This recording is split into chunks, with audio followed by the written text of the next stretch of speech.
Hello friends, welcome to my Chand study point. दोस्तों, Ambala division का जो मैंने आप लोग को वर्ड्स का क्वेश्चन पेपर करवाया था, 50 क्वेश्चन करवाया था। बचा हुआ 60 क्वेश्चन जो इस वीडियो में करने वाले हैं, जिसमें 10 क्वेश्चन जो है राजभाषा का आपके एग्जाम में आने वाला है। यहाँ पे देखेंगे 51 नंबर क्वेश्चन पूछा गया है कि रेट ऑफ अर्थ यानी उत्खनन में मिट्टी कार्य की दर 90 प्रति जो है रुपया प्रति है। यहाँ पे 50 मीटर गुने 60 मीटर माप वाली भूमि से खोदी जाने वाली मिट्टी का औसत अधिभार कितना है, 1.5 मीटर है। और पृथ्वी को काटने में कुल कितना लागत जो है खर्चा आएगा, वो यहाँ पे निकालने के लिए कहा गया है। यहाँ पे सबसे पहले आपको एरिया निकालना पड़ेगा। ऐसे क्वेश्चन को एरिया निकालने के लिए आपको जो यहाँ पे 50 गुने 60 तो दिया गया ही है, लंबाई गुने चौड़ाई, यहाँ पे 3000 वर्ग मीटर आपको एरिया निकल जाएगा। फिर यहाँ पे जो वॉल्यूम निकालना है, वॉल्यूम निकालने को यहाँ पे देखिए औसत गहराई ऑलरेडी यहाँ पे 1.5 मीटर दिया गया है। तो कुल मात्रा निकालने के लिए क्षेत्रफल गुने गहराई करेंगे तो 3000 गुने यहाँ पे 1.5 करेंगे तो आपको निकल के यहाँ पे 45,000 यहाँ पे घन मीटर आ जाएगा। फिर लागत निकालना है, यहाँ पे 4500 आ जाएगा यहाँ पे। और यहाँ पे लागत निकालना है, लागत निकालने के लिए 90 रुपये से कैलकुलेट करेंगे तो यहाँ पे 4,05,000 समथिंग आएगा, जो यहाँ पे नहीं दिया गया, इसलिए यहाँ पे उपरोक्त में से कोई नहीं हो जाएगा। मैंने सॉल्यूशन डाल दिया हूँ टेस्ट सीरीज में, आप लोग देख सकते हैं, ऐड कर दिया हूँ 2025 के कॉलम बना के। जोनल रेलवे ओपन लाइन, ध्यान दीजिएगा यहाँ पर ओपन लाइन पूछा गया है। इंजीनियरिंग विभाग का शीर्ष अधिकारी कौन होता है, तो ओपन लाइन में कौन होता है, प्रिंसिपल चीफ इंजीनियर होता है, पीसीई यहाँ पे राइट आंसर हो जाएगा। नेक्स्ट यहाँ पे देखेंगे 53 नंबर क्वेश्चन देखिए, शेड्यूल ऑफ डायमेंशन से क्वेश्चन है। शेड्यूल ऑफ डायमेंशन से लगभग जो है 6 से 7 क्वेश्चन आपके एग्जाम में मिनिमम पूछे जाएंगे। यहाँ पे पूछा गया है कि 25 kV AC ट्रैक्शन का उपयोग की जाने वाली जो संभावना है, वहाँ ट्रैक केंद्र के दोनों तरफ 1600 mm की दूरी के लिए रेल स्तर से ऊपर की न्यूनतम ऊंचाई फुट ओवर ब्रिज यानी कि FOB फुट ओवर ब्रिज जैसी लाइट ओवरहेड संरचनाओं के लिए निम्नानुसार होगा। यहाँ पे कितना mm पे इसकी जो संरचना होगा, तो देखिए 6250 mm फुट ओवर ब्रिज के लिए होता है। और ROB यानी रोड ओवर ब्रिज के लिए 5870 होता है, जो सेम टू सेम क्वेश्चन नीचे पूछा गया है। तो ROB के लिए कितना हो जाएगा, 5870 हो जाएगा, और FOB के लिए 6250 हो जाएगा, दोनों याद रखिए। नेक्स्ट क्वेश्चन यहाँ पे देखेंगे 55 नंबर क्वेश्चन कि भारतीय रेलवे वर्ष मैनुअल के अनुसार, कौन सा वर्ष मैनुअल के अनुसार, IRWM वर्ष मैनुअल, इंडियन रेलवे वर्ष मैनुअल, जो अभी तक 12 करेक्शन आपका इसमें आ चुका है, ठीक है, ACS 12 चल रहा है। अधिकारियों और कर्मचारियों के लिए आवासीय क्षेत्र में प्रति व्यक्ति लीटर प्रतिदिन जो है पानी की खपत कितना जो है माना जाएगा, वर्ष मैनुअल के अनुसार पूछा गया है। तो जब आप जो है पैराग्राफ 504 पढ़ेंगे तो वहाँ पे दिया गया है, यहाँ पे देख सकते हैं, यहाँ पे 200 लीटर जो है राइट आंसर हो जाएगा, ठीक है। 56 नंबर क्वेश्चन है कि वर्ष मैनुअल 2000 के अनुसार सबसे दूर बिंदु पर न्यूनतम अपशिष्ट क्लोरीन उपलब्ध होना चाहिए, कितना होना चाहिए, तो 0.2 ppm यहाँ पे राइट आंसर हो जाएगा। ये आपको मिल जाएगा पैराग्राफ 535 वर्ष मैनुअल में पढ़ने के लिए, ठीक है। नेक्स्ट क्वेश्चन देखेंगे 57 नंबर, बाहरी लोगों द्वारा अतिक्रमण जिसे हटाने के लिए सार्वजनिक परिसर बेदखली PPE अधिनियम के तहत कार्रवाई की आवश्यकता होती है, जो कठोर प्रकार के अतिक्रमण के अंतर्गत आता है। ये कठोर प्रकार के अतिक्रमण के अंतर्गत आता है, तो किस कैटेगरी में इसे डिवाइड किया गया है, ये सभी आपका वर्ष मैनुअल के क्वेश्चन है। जब आप जो है पैराग्राफ 814 पढ़ेंगे, ध्यान दीजिएगा, पैराग्राफ 814 पढ़ेंगे, वहाँ पे आपको मिलेगा जो कैटेगरी ए होता है ना, ये आपका जो हार्ड टाइप हो जाएगा, क्या हो जाएगा, हार्ड टाइप में आता है।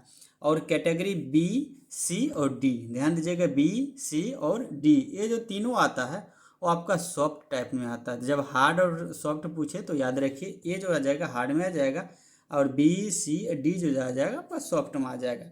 तो यहाँ एक जो है जो वर्क पूछा गया है वो कैटेगरी ए में आता है, यहाँ पे कैटेगरी ए राइट आंसर हो जाएगा।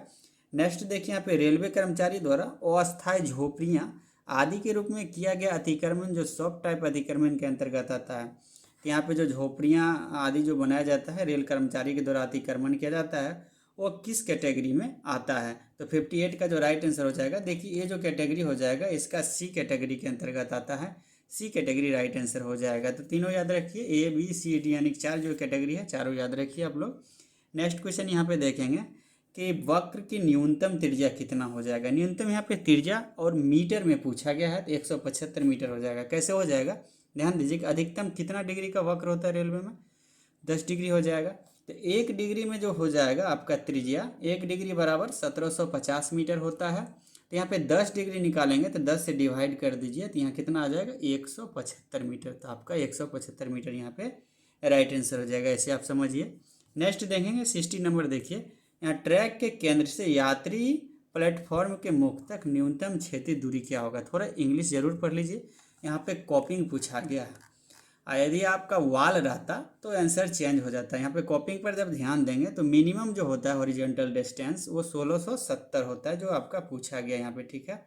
और मैक्सिमम कितना होता है 1680 होता है। तो दोनों याद रखिए, मिनिमम 1670 और मैक्सिमम कितना हो जाएगा 1680 हो जाएगा। यही ध्यान दीजिए, यदि यहाँ पे जो है आपका वाल पूछ देता, सेम क्वेश्चन रहता इसी टाइप का रहता, बस यहाँ कॉपिंग के जगह वाल रहता यानी दीवार रहता, तब आपका मिनिमम कितना हो जाता 1675 हो जाता, मैक्सिमम कितना हो जाता 1905 हो जाता। तो बस यदि आप ये ध्यान से नहीं पढ़ेंगे तो आपका आंसर जो है गलत हो सकता है। नेक्स्ट देखिए 61 नंबर क्वेश्चन कि बुकिंग विंडो की मानक ऊंचाई फर्श स्तर से कितना मीटर होता है। जो फर्श स्तर है वहाँ से कितना मीटर होगा फ्लोर लेवल से। ध्यान दीजिएगा, इससे भी आपका वर्ड्स मैनुअल का क्वेश्चन है, पैराग्राफ 409 में आपको पढ़ने के लिए मिलेगा। यहाँ पे पूछा गया काउंटर्स का, तो काउंटर के देखिए जो चौड़ाई होता है 0.6 मीटर होना चाहिए वर्ड्स मैनुअल के हिसाब से, और हाइट जो होता है जो फ्लोर लेवल से होता है वो 1 मीटर होता है, जो क्वेश्चन में पूछा गया। तो 1 मीटर यहाँ पे राइट आंसर हो जाएगा। नेक्स्ट क्वेश्चन देखेंगे, सीमेंट के एक बैग की मात्रा लगभग कितना होता है। तो देखिए एक बैग में कितना सीमेंट होता है, तो 50 केजी होता है। और सीमेंट का जो डेंसिटी होता है लगभग कितना होता है 1440 किलोग्राम डेंसिटी होता है। तो मात्रा यानी कि वॉल्यूम निकालने के लिए जो वेट बट्टे डेंसिटी करेंगे आप W/D करेंगे, यानी कि 50 बट्टे जब 1440 करेंगे तो आपको निकल के 0.035 CUM आ जाएगा, राइट। तो ये आपका राइट आंसर हो जाएगा 1 नंबर 62 का। 63 नंबर क्वेश्चन पूछा गया कि 1 घन मीटर ईंट की चिनाई के लिए आवश्यक ईंटों की संख्या कितना होगा। सबसे पहले आपको साइज पता ना होना चाहिए ईंट का, जो ब्रिक का। तो आपके मैनुअल में दिया गया मॉडुलर साइज, ध्यान देखिए जो आपके एग्जाम में भी पूछे जाते हैं, मॉडुलर साइज यदि दिया रहेगा तो आपका यहाँ पे हो जाएगा 20x10x10, ये मॉडुलर साइज हो जाएगा। इसी में स्टैंडर्ड मॉडुलर या स्टैंडर्ड साइज ब्रिक का पूछा जाएगा तो चेंज हो जाएगा, यहाँ पे 19x9x9, ये सभी सेंटीमीटर में, ये आपका उत्तर हो जाता है। तो इसको निकालने के लिए इसको मीटर में बदलना पड़ेगा। मीटर में बदलने के लिए फिर जो है आपका यहाँ पे जो मोटार के परसेंटेज मात्रा होता है वो घटाना पड़ता है और फिर निकालना पड़ता है। लगभग आपका यहाँ पे 500 राइट आंसर हो जाएगा। नेक्स्ट क्वेश्चन देखेंगे, यहाँ पे बगीचे के रखरखाव के लिए प्रति हेक्टेयर लॉन क्षेत्र में 1.5 लीटर पानी की आवश्यकता होती है। लॉन क्षेत्र की पूछा गया तो आपको पैराग्राफ 504 में दिया गया है मैनुअल में, वहाँ पे मिलेगा 22,500, यहाँ पे अप्रॉक्स आपका राइट आंसर हो जाएगा 22,500। नेक्स्ट देखेंगे 65 नंबर क्वेश्चन कि जिन जीवाणुओं को जीवित रखने के लिए ऑक्सीजन की आवश्यकता होती है उन्हें क्या कहते हैं। यानी कि ऑक्सीजन की आवश्यकता होती है उसे एरोबैक्टीरिया कहा जाता है। यहाँ पे देखेंगे एरोबिक बैक्टीरिया, यानी सी नंबर राइट आंसर हो जाएगा एरोबिक बैक्टीरिया। नेक्स्ट क्वेश्चन देखिए, ई ऑफिस के लिए जो प्रयोग किया जाता है, ई ऑफिस किस लिए प्रयोग किया जाता है। जब देखेंगे आप लोग जाएंगे डिवीजन में, जितना भी पर्सनल वगैरह का वर्किंग होता है ई ऑफिस के माध्यम से होता है, तो उसका कागजी कार्रवाई खत्म करने का उद्देश्य से होता है। इसलिए यहाँ पे कागजी कार्रवाई को समाप्त करने के सभी फाइलों को इलेक्ट्रॉनिक कार्यालय के माध्यम से भेजना राइट आंसर हो जाएगा। नेक्स्ट देखेंगे 67 नंबर कि बिल किस वेबसाइट मॉड्यूल पर आमंत्रित किए जाते हैं। यहाँ पे बिल पूछा गया है, ना कि टेंडर किस पे अलॉट किए जाते हैं। तो बिल यहाँ पे देखिए राइट आंसर हो जाएगा IR, यहाँ WCMS, यानी बी नंबर राइट आंसर हो जाएगा। इसी में टेंडर अलॉट की बात रहता तो IREPS हो जाता, बिल किस पे हो जाएगा IRWCMS राइट आंसर हो जाएगा। नेक्स्ट क्वेश्चन है एब्रेसिव MEA का फुल फॉर्म क्या होगा। MEA का फुल फॉर्म पूछा गया है तो यहाँ पे राइट आंसर हो जाएगा, ध्यान देखिए मिनिमम इसेंशियल एमेनिटीज हो जाएगा, यहाँ पे right answer D number. Next question है यहाँ पे 69 नंबर क्वेश्चन कि संपूर्ण संरचनाओं को कवर करने वाली मोटी प्रबलित कंक्रीट स्लैब से बनी नींव संरचना के निचले भाग के क्षेत्र को क्या कहा जाता है। निचले भाग के पूछा गया है तो इसका राइट आंसर हो जाएगा रेफ्ट फाउंडेशन, यानी बेरा नींव राइट आंसर हो जाएगा। नेक्स्ट क्वेश्चन है कि ईंट की चिनाई में एक प्रकार का बंधन जिसमें प्रत्येक पाठ्यक्रम वैकल्पिक होता है, हेडर और स्ट्रक्चर को जो है क्या कहा जाता है? हेडर और स्ट्रक्चर को यहाँ पे देखिए फ्लेमिश बॉन्ड कहा जाता है, तो बी नंबर राइट आंसर हो जाएगा। नेक्स्ट क्वेश्चन है सामान्य सीमेंट पेस्ट बनाने के लिए आवश्यक पानी की प्रतिशत संगति से भिन्न होती है। जो आवश्यक प्रतिशत होगा यहाँ पे 25 से 35% हो जाएगा, तो बी नंबर राइट आंसर हो जाएगा। 72 नंबर क्वेश्चन है कि बीम के अनुभाग की तुलना में शीर्ष पर अधिक होती है तटस्थ अक्ष के नीचे की चौड़ाई को क्या कहा जाता है? नीचे की चौड़ाई को पूछा गया तो टी सेक्शन कहा जाता है, टी सेक्शन राइट आंसर हो जाएगा। 73 नंबर क्वेश्चन है कि प्रेस्ट्रेस की सबसे बड़ा नुकसान, यहाँ पे देखिए प्रेस्ट्रेस की सबसे बड़ा नुकसान किसके कारण होता है? सबसे बड़ा जो नुकसान होता है वो किसके कारण होता है? इसका राइट आंसर हो जाएगा देखिए creep of concrete, relaxation of steel, shrinkage of concrete, यानी ऑल ऑफ दिस यहाँ पे राइट आंसर हो जाएगा। नेक्स्ट क्वेश्चन है कि बाथरूम, रसोई जैसे सैनिटरी फिटिंग से डिस्चार्ज ले जाने के लिए इस्तेमाल किया जाने वाला एक पाइप आदि कहा जाता है। एक पाइप आदि को क्या कहा जाता है? तो देखिए वेस्ट पाइप कहा जाता है, अपशिष्ट पाइप यहाँ पे राइट आंसर हो जाएगा। नेक्स्ट क्वेश्चन है कि सीवर पाइप को किसके लिए आकल्पिक और जांचा जाता है? जो सीवर पाइप होता है तो देखिए यहाँ पे only maximum flow, average flow, यानी दोनों के लिए किया जाता है, तो दोनों यहाँ पे राइट आंसर जो है, दोनों अधिकतम और न्यूनतम प्रवाह के लिए किया जाता है। नेक्स्ट क्वेश्चन है कि ईंट निर्माण की प्रक्रिया में गारा पग मिल का उपयोग निम्नलिखित में से किस कार्य में किया जाता है? यहाँ पे किस कार्य में प्रयोग किया जाता है? तो इसका राइट आंसर हो जाएगा टेम्परिंग में किया जाता है, टेम्परिंग राइट आंसर हो जाएगा। नेक्स्ट क्वेश्चन है कि जब मानचित्र पर 10 मीटर जमीन पर 10 मीटर को निरूपित करता है तो पैमाने का प्रतिनिधित्व जो अंश होगा वो कितना होगा? पैमाने का प्रतिनिधित्व अंश पूछा गया है।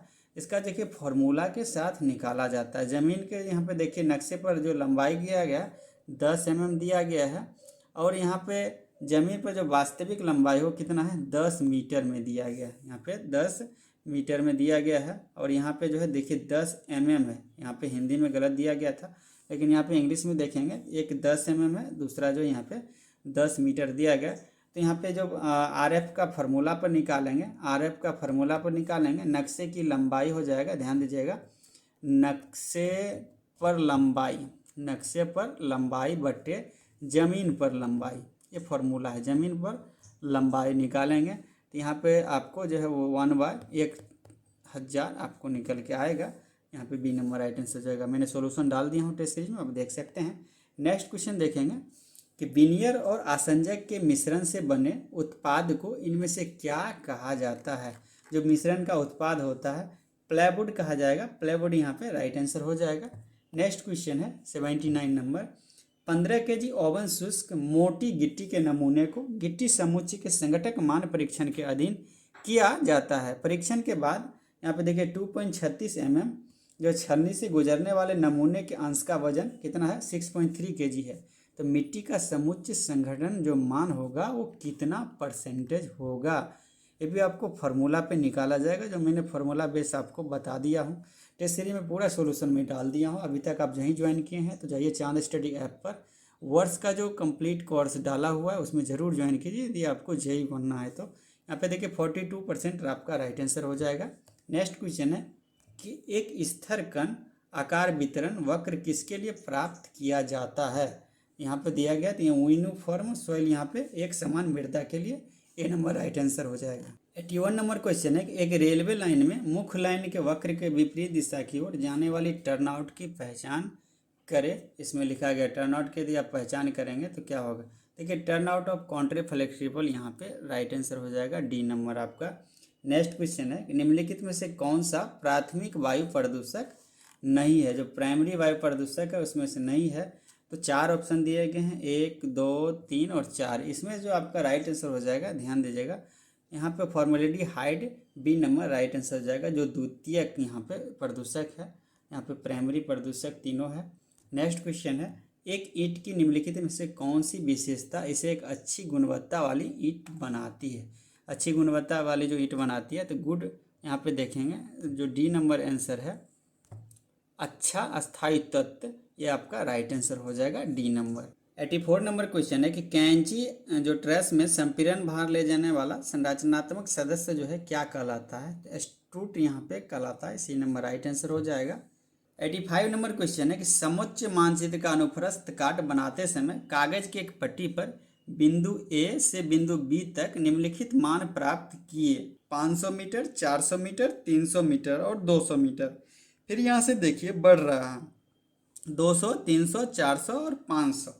यहाँ पे ऊपर से नीचे हो रहा है, फिर नीचे से ऊपर हो रहा है। तो निम्नलिखित मान का उपयोग करके कौन सा अनुप्रस्थ काट तैयार किया जाएगा? तो यहाँ पे देखिए डिप्रेशन यानी कि अब नमन हो जाएगा। सी नंबर जो है आपका राइट आंसर हो जाएगा। ये मैंने सॉल्यूशन डाल दिया हूँ टेस्ट सीरीज में, आप देख सकते हैं। नेक्स्ट क्वेश्चन है कि निम्नलिखित में से किस मिट्टी के प्रकार में प्रागम्यता के गुणांक का उच्चतम मूल्य जो है होता है? तो कोर्स सैंड आपका खुरदुरी यहाँ पे रेत जो है ये राइट आंसर हो जाएगा। नेक्स्ट क्वेश्चन है कि केंद्र रेखा विधि का उपयोग किया जाता है तैयार करने के लिए, यानी किसे तैयार करने के लिए जो केंद्र सेंटर लाइन का जो उपयोग किया जाता है। तो यहाँ पे देखिए जो बिल्डिंग का एस्टिमेट होता है उसको तैयार करने के लिए किया जाता है सेंटर लाइन का। तो बिल्डिंग एस्टिमेट राइट आंसर हो जाएगा। नेक्स्ट क्वेश्चन आइए देखते हैं। 88 नंबर क्वेश्चन है यहाँ पे कि अब आभा मापी यानी टिंटोमीटर का उपयोग निम्न से किन जल गुणवत्ता प्रचालों को निर्धारित करने के लिए किया जाता है? जो टिंटोमीटर का उपयोग होता है वो किस लिए किया जाता है? तो यहाँ पे ध्यान दीजिएगा, कलर के लिए, जो कलर क्वालिटी का प्रगम्यता मापने के लिए किया जाता है। यहाँ पे आपका कलर राइट आंसर हो जाएगा। 89 नंबर क्वेश्चन है कि दिए गए निम्नलिखित कथन सर्वेक्षण में प्रयुक्त थियोडोलाइट से संबंधित है, गलत कथन की पहचान करें। तो 4 ऑप्शन यहाँ पे दिए गए, ध्यान दीजिए 1, 2, 3, 4। यहाँ पे दृष्टि रेखा क्षैतिज अक्ष के समांतर होनी चाहिए, ये गलत है। यहाँ पे ध्यान दीजिए क्षैतिज अक्ष ऊर्ध्वाधर अक्ष के मानक समूह के लंबवत होना चाहिए, ये आपका जो है तीनों सही है, यहाँ पे है आपका गलत हो जाएगा। नेक्स्ट क्वेश्चन देखेंगे 90 नंबर कि मोटे समुच्चय के आकार के आधार पर कंक्रीट में अच्छे बंधन और उच्च समर्थ के लिए किस आकार की सिफारिश की जाती है? यहाँ पे आकार आपको देखिए आपका हो जाएगा एंगुलर एग्रीगेट्स, यहाँ पे कोणीय समुच्चय आपका राइट आंसर हो जाएगा D number. Next question 90 number है यदि कुल अवक्षेपण 150 mm हो, मृदा में अंत अस्तेदन जो है 5 सेंटीमीटर हो और प्रत्यक्ष वाष्पीकरण 10 mm हो, तो मृदा सतह पर पानी की जो अधिकता होगी वो कितना mm होगी? तो देखिए इसका आपका राइट आंसर 90 mm निकल जाएगा। ये आपको फॉर्मूला पे आराम से निकल जाएगा। यहाँ पे एक्सेस वाटर जब निकलना हो तो आराम से आपको निकल सकता है। 150 50 प्लस 10 बराबर यहाँ पे निकालिए, निकल जाएगा। 92 नंबर क्वेश्चन है कि निम्नलिखित में से समुच्चय की किस विशेषता को समझने के लिए समुच्चय के संघात मान की गणना की जाती है? तो रेसिस्टेंस एंड साइडाइनेमिक लोड जो है अचानक गतिक भार को प्रतिरोध, यहाँ पे राइट आंसर हो जाएगा। नेक्स्ट क्वेश्चन 93 नंबर देखेंगे। यहाँ पे स्टेटमेंट दिया गया जो बड़ा स्टेटमेंट है। यहाँ पे संघनन किसी दी गई जल मात्रा पर वायु रिक्तियों के आयतन में कमी के कारण होता है। दूसरा नंबर जो है कथन यहाँ पे संघनन मात्रा में कमी रिक्तियों से पानी के निष्कासन के कारण होती है। और यहाँ पे आपको 4 ऑप्शन दिए गए हैं। 4 ऑप्शन जब देखेंगे तो आपका जो ए नंबर कथन 1 और कथन 2 जो है दोनों असत्य पहले ही आपका हो जाएगा। नेक्स्ट क्वेश्चन यहाँ पे देखेंगे 94 नंबर क्वेश्चन, ध्यान दीजिए। 94 नंबर क्वेश्चन है कि निर्माण सामग्री के लिए किस प्रकार की मिट्टी सबसे उपयुक्त होता है? किस प्रकार की मिट्टी सबसे ज़्यादा उपयुक्त होता है? तो जो लोम मिट्टी, दोमट मिट्टी होता है वो आपका राइट आंसर हो जाएगा। नेक्स्ट क्वेश्चन 95 नंबर क्वेश्चन है कि सड़क की कुल चौड़ाई 10 मीटर है और कैम्बर 2% है, तो सड़क के शिखर की जो ऊंचाई होगा उसको ज्ञात करना है आपको, कितना होगा? यहाँ पे शिखर की ऊंचाई देखिए 0.1 मीटर आपका राइट आंसर हो जाएगा। ये भी आपको फॉर्मूला आता है तो बना सकते हैं, यह मैंने डिस्क्रिप्शन में डाल दिया हूँ टेस्ट सीरीज में। 96 क्वेश्चन यहाँ पे देखिए कि वार्षिक संपत्ति मूल्यह्रास की गणना के लिए मूल्यह्रास गणना की किस विधि द्वारा निम्नलिखित वर्णित जो सूत्र का उपयोग किया जाता है? यहाँ पे फॉर्मूला दिया गया है, यहाँ पे देख सकते हैं एनुअल डायरेक्शन, यहाँ पे फॉर्मूला दिया गया और आपको जो है 4 ऑप्शन दिए गए हैं। 4 ऑप्शन में यहाँ पे देखेंगे सीधी रेखा विधि का उपयोग किया जाता है, तो बी नंबर राइट आंसर हो जाएगा।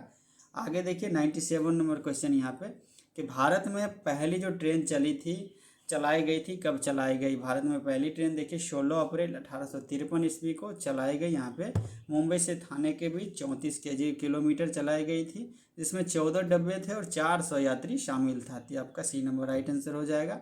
नेक्स्ट क्वेश्चन देखिए 98 नंबर, कितने दिन का पितृत्व अवकाश दिया जाता है? तो 15 डेज के लिए मिलता है 2 बच्चे के लिए, यानी 30 डेज हो जाएगा, 15-15 करके, यहाँ पे 15 राइट आंसर हो जाएगा। पैट्रेटिव लीव रहता तो 180 डेज आपका हो जाता। ये ध्यान दीजिए 6 महीने का अंदर लेना पड़ता है। SF1 जो है जारी किया जाता है। SF1 जो है सस्पेंशन के लिए जारी किया जाता है, सस्पेंशन यहाँ पे राइट आंसर हो जाएगा। नेक्स्ट क्वेश्चन देखिए, सेंसर किसके अंतर्गत आता है? तो सेंसर यहाँ पे ध्यान दीजिए माइनर पेनल्टी के अंतर्गत आता है, माइनर पेनल्टी राइट आंसर हो जाएगा। अब यहाँ पे 101 से लेकर 110 तक राजभाषा के क्वेश्चन है, ध्यान दीजिएगा। संविधान सभा ने किस वर्ष हिंदी को स्वतंत्र भारत की राजभाषा के रूप में एक्सेप्ट किया था? तो 14 सितंबर 1949 को यहाँ पे आपका राइट आंसर हो जाएगा डी नंबर, 14 सितंबर 1949। नेक्स्ट क्वेश्चन यह है कि राजभाषा अधिनियम किस वर्ष बना? तो राजभाषा एक्ट और रूल में डिफरेंट है। जो रूल बना था 76 में बना, यहाँ पे एक्ट जो बना था, यहाँ पे एक्ट 1963 ईस्वी बना, यानी 10 में 1963 ईस्वी राइट आंसर हो जाएगा। नेक्स्ट क्वेश्चन है कि प्रथम राजभाषा आयोग का गठन किस वर्ष हुआ था? राजभाषा आयोग का गठन 7 जून 1955 ईस्वी का हुआ था, 7 जून 1955, यहाँ पर राइट आंसर हो जाएगा। इसका जो है बीजी खेर जो है इस आयोग का अध्यक्ष था, ध्यान दीजिएगा। ये रिपोर्ट अपना जो 1956 में प्रस्तुत किया था ये समिति। यहाँ पे देखिए संसदीय राजभाषा समिति में कुल कितने सदस्य होता है? तो कुल सदस्य कितना होता है? 30 होता है, जिसमें आपका जो है 20 + 10 यानी कि 20 लोकसभा का और 10 जो होता है राज्यसभा का होता है। तो याद रखिए सब बराबर क्वेश्चन पूछे जाते हैं। राजभाषा से एक भी आपका क्वेश्चन न तो गलत होना चाहिए और ना ही छूटना चाहिए। संविधान के 8वीं अनुसूची में कितने भाषाएं हैं? 8वीं अनुसूची की बात की गई है, तो 8वीं अनुसूची में कुल कितने भाषा है? टोटल जो अभी वर्तमान में 22 भाषाएं हैं। मूल संविधान में कितनी भाषाएं थी? मूल संविधान में 14 भाषाएं थी। बाद में सबसे पहले जो है 1967 ईस्वी में 21वां संविधान संशोधन किया, जिसमें सिंधी को जो है इसमें जोड़ा गया। तो कुल कितना भाषा हो गया? 14 मूल संविधान में था, 14 + 1 यानी कि 15 हो गया। उसके बाद जो है 71वां संविधान संशोधन 1992 में करके 3 भाषा जोड़ा गया। कौन सा? कोंकणी, मणिपुरी, नेपाली। तो यहाँ पे 15 + 3 कितना हो जाएगा? 18 हो जाएगा। उसके बाद 92वें संविधान संशोधन किया गया 2003 में, जिसमें जो 4 भाषा जोड़ा गया, डोंगरी, मैथिली, बोडो और संथाली। तो कुल कितना हो गया? 22 भाषा हो गया। ठीक है। नेक्स्ट क्वेश्चन यहाँ पे देखेंगे, राजभाषा नियम 1976 में प्रथम संशोधन किस वर्ष किया गया? प्रथम संशोधन टोटल 3 बार संशोधन हुआ। कब कब हुआ? ध्यान दीजिए 1987, 2007 और 2011। तो 1987 यहाँ पे राइट आंसर हो जाएगा। नेक्स्ट क्वेश्चन है, रेल हिंदी सलाहकार समिति के अध्यक्ष जो है कौन होता है? रेल हिंदी सलाहकार समिति का तो रेलवे मिनिस्टर हो जाएगा, यहाँ पे रेल मंत्री राइट आंसर हो जाएगा। नेक्स्ट क्वेश्चन है, संसदीय राजभाषा समिति की पहली बैठक कब हुई? तो 16 नवंबर 1957 को हुई। तो यहाँ पे 16 नवंबर 1957 राइट आंसर हो जाएगा। नेक्स्ट क्वेश्चन है 109 नंबर, ध्यान दीजिएगा कि राजभाषा हिंदी के प्रयोग की दृष्टि से भारत संघ को कितने वर्गों में बांटा गया है? तो 3 क्षेत्र में बांटा गया, क, ख और ग, जिसे ABC आप बोल सकते हैं। 3 क्षेत्र यहाँ पे राइट आंसर हो जाएगा। इसमें कौन से क्षेत्र में कौन से राज्य आता है जैसे जरूर याद रखिए। A और B 100% याद रखिए। C जो A और B के अंतर्गत नहीं आता वो किसके अंतर्गत आ जाएगा? C के अंतर्गत आ जाएगा। ठीक है। नेक्स्ट क्वेश्चन यहाँ पे 110 नंबर देखिए, अनुशासनिक कार्रवाई संबंधी प्रलेख कर्मचारी को किस भाषा में दिए जाने चाहिए? तो किस भाषा में दिए जाएंगे? ध्यान दीजिएगा, हिंदी या अंग्रेजी या कर्मचारी जिसमें चाहता हो उसमें दिया जाएगा। तो 100 यहाँ पे 10 का 4 नंबर राइट आंसर हो जाएगा। तो अभी तक वर्ष का आप कोर्स नहीं लिए हैं तो जरूर जाइए चांद स्टडी ऐप डाउनलोड कीजिए, वहाँ पे ज्वाइन कीजिए, आपको बेस्ट तैयारी हो जाएगा। धन्यवाद।